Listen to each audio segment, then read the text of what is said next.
আসসালামু আলাইকুম। আশা করি সবাই ভালো আছেন। আমি রেনেসা রুমা চলে এলাম নতুন একটি রেসিপি নিয়ে। আজ গরুর মগজ রান্না করে দেখাবো।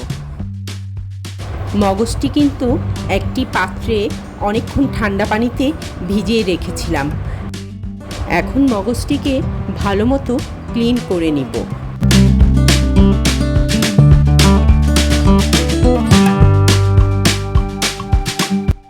তারপর মগজটিকে ভালো মতো ধুয়ে ছোট ছোট করে টুকরো করে নিব।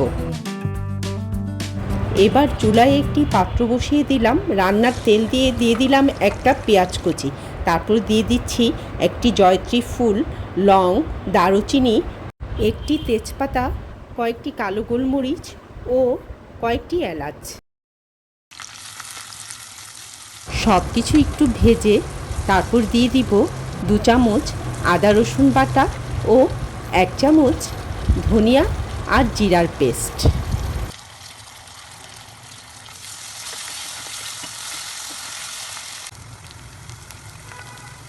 এবার স্বাদমতো লবণ দিব, তারপর দিয়ে দিব 1 চামচ হলুদ গুঁড়া ও 1 চামচ মরিচ গুঁড়া। এরপর সামান্য পানি দিয়ে মশলাটাকে ভালো মতো কষিয়ে নিব।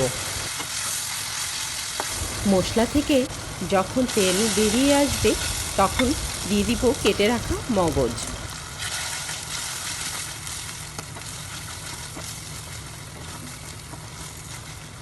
সব কিছু ভালো মতো নেড়ে চেড়ে দিয়ে দিব 1 কাপ সমপরিমাণ গরম পানি।